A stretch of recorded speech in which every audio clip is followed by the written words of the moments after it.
इतकी भंपक आणि इतकी खोटी आहे की टिकूच टाकणार नाही.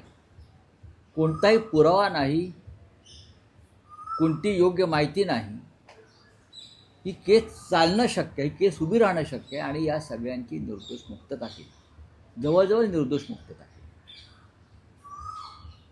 हेमंत सोरेन यांनासुद्धा मुख्यमंत्री असताना अशा प्रकारेच अटक केली. महाराष्ट्रात अनिल देशमुख गृहमंत्री होते, त्यांना जावं लागलं. नवाब मलिक मंत्री होते, त्यांना जावं लागलं. मला जावं लागलं तुरुंगात. आणि प्रत्येकाला कोर्टानं शेवटी कोणी जामिनावर सुटले, कोणाला निर्दोष सिद्ध केलं, कोणाच्या अटका आमच्यासारख्या बेकायदेशीर आहेत असं ईडी कोर्टाने सांगितलं. पण कालचं चित्र जे होतं हे खरं म्हणजे नरेंद्र मोदी आणि अमित शहा यांना चपराक मारणार.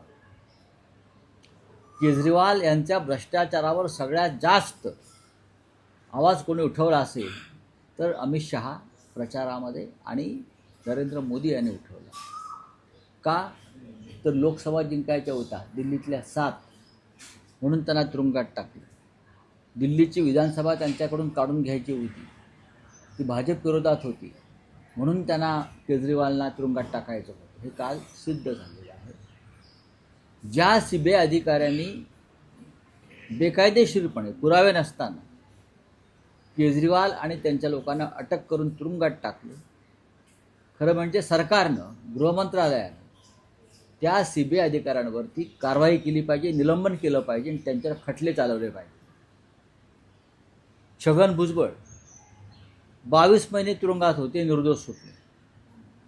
ज्याने हे कृत्य केलं त्या ईडी अधिकाऱ्यांवर, सगळ्यात आधी किरीट सोमय्यावर कारवाई व्हायला पाहिजे. तुमच्यावरती जेव्हा आरोप झाले, अर्थात कोर्टानं सोडलं, तेव्हा तुम्ही कसे तडफडत तळमळत कोर्टात गेलात? मग दुसऱ्यांना इज्जत आणि अब्रू नाही का? छगन भुजबळ यांच्या बाबतीत सुद्धा ते निर्दोष सुटलेले आहे. मग ते ईडीचे अधिकारी, त्यांच्यावर काय कारवाई झाली? खोटे पुरावे आणि खोटे गुन्हे दाखल केल्याबद्दल ज्याने आरोप केले हे ते भाजपचे जे लोक आहेत, किरीट सोमय्यांसारखे, त्यांच्यावरती काय कारवाई झाली? आमच्यावरती आरोप करणाऱ्यांची काय कारवाई झाली? त्याचप्रमाणे केजरीवाल यांच्यावर प्रधानमंत्री मोदी आणि शहाने आरोप केले आणि त्यांच्या दबावाखाली सीबीआयनं कारवाई केली. त्याच्यामुळे एकतर नरेंद्र मोदी आणि अमित शहाने माफी मागायला पाहिजे. नरेंद्र मोदी आणि अमित शहाने केजरीवालची माफी मागायला पाहिजे आणि ज्या अधिकाऱ्याने दबावाखाली येऊन हे कृत्य केलं त्यांना निलंबन करून त्यांच्यावरती खटला दाखल केला पाहिजे. रावसाहेब, तसंच प्रकरण आहे शिखर बँक घोटाळ्याचं.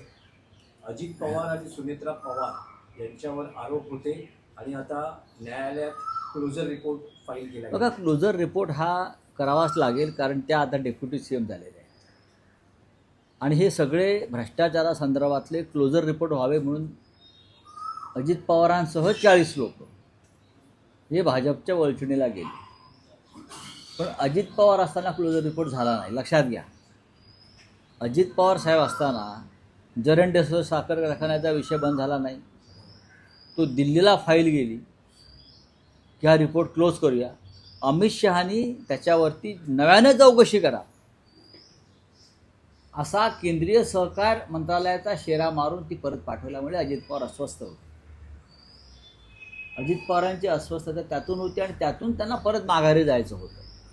ज्या कारणासाठी मी भाजपबरोबर आलो ती फाईलच बंद होत नसेल तर मग अशा करतात थांबायचं. जरंडेश्वर कारखान्याच्या फाईल उशीर होत्या.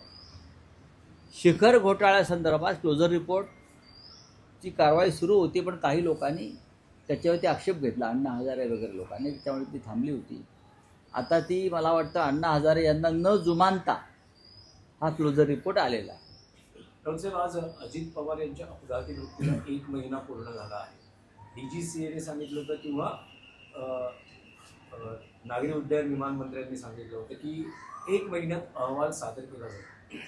अजूनही अहवाल नाही आहे आणि एकीकडे रोहित पवार हे सर्व नेत्यांना भेटून या प्रकरणाची सखोल चौकशी